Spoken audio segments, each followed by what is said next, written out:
Good morning, and welcome to Redeemer Lutheran Church. I'm Pastor Gary Lodeholt. There are a few events in our history that were so earth-shaking that we remember where we were when we heard about them.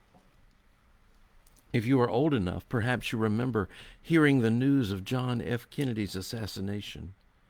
Other events with similar impact might be the Challenger explosion or the 9/11 attacks on the Twin Towers and the Pentagon. These events took our ordinary lives, and suddenly things weren't so ordinary any longer. The call of Isaiah to be a prophet of God must have been something like that. This week I hope to explore with you some of the Old Testament prophets and their stories of how they were called by God to be a prophet. And today we want to start with Isaiah. Many of the prophets who wrote their messages down also included the story of how God called them, and Isaiah is no exception. And the story of Isaiah's call begins just like many stories, so everyday and matter of fact. In the year that King Uzziah died, he begins, orienting us to a time frame when this happened. The world was moving along, and we thought this was the big thing, that our King Uzziah died.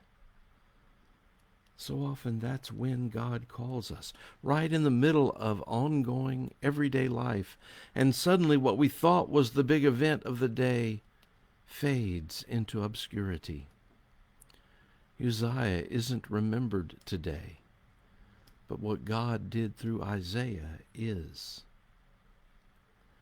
In Isaiah 6 we read, "In the year that King Uzziah died, I saw the Lord sitting on a throne high and lofty, and the hem of his robe filled the temple. Seraphs were in attendance above him. Each had 6 wings. With 2 they covered their faces, and with 2 they covered their feet, and with 2 they flew. And one called to another and said, Holy, holy, holy is the Lord of hosts. The whole earth is full of his glory."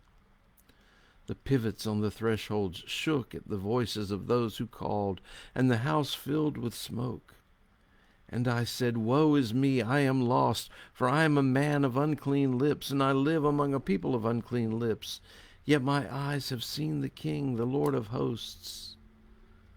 Then one of the seraphs flew to me, holding a live coal that had been taken from the altar with a pair of tongs.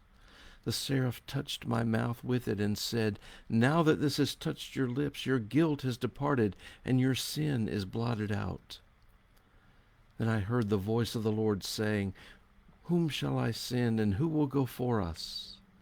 And I said, Here am I. Send me. Suddenly the everyday mundaneness of life is shattered by an incredible vision of God's throne room, and the vision of God is so great that Isaiah seems barely able to describe the wonder of just the hem of the bottom of God's robe. He describes the seraphs serving God and singing God's praise with a threefold, Holy, holy, holy. And that's when Isaiah has an interesting reaction. He says, Woe is me, I am lost, for I am a man of unclean lips, and I live among a people of unclean lips. Yet my eyes have seen the King, the Lord of hosts. There, in the very presence of God, Isaiah realizes what a failed creature he is, how broken he is, and how he doesn't measure up. Here at Redeemer, as we gather for worship, the first thing we do is an order of confession and forgiveness. In fact, this is done as something to prepare us for worship. And if you listen to the words I say each Sunday, I invite the congregation to prepare for worship using this confession and forgiveness.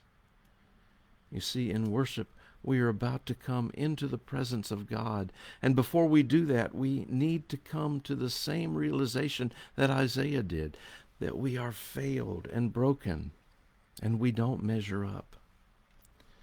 And if you notice, then one of the seraphs took a coal from the altar and flew to Isaiah and touched the coal to his lips and announced that Isaiah's guilt and sin had been blotted away.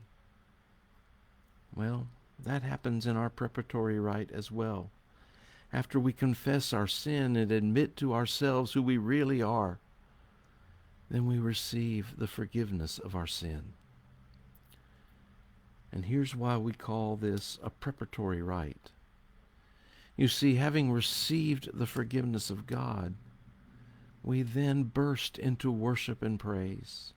In other words, we respond to God's abundant, overwhelming love and grace with worship and praise. God has acted, and we respond in faith, love, praise, and service. Isaiah responds too. Once he is declared clean, he hears God ask, "Whom will I send, and who will go for us?" And immediately Isaiah responds, "Here am I, send me." When God acts in our lives, we are moved to respond. We respond in praise like on Sunday mornings, and we respond in service. May we, with Isaiah, notice that we are in the presence of God, and then may we say, "Here am I, send me." Thanks for watching, and remember to let this day belong to God.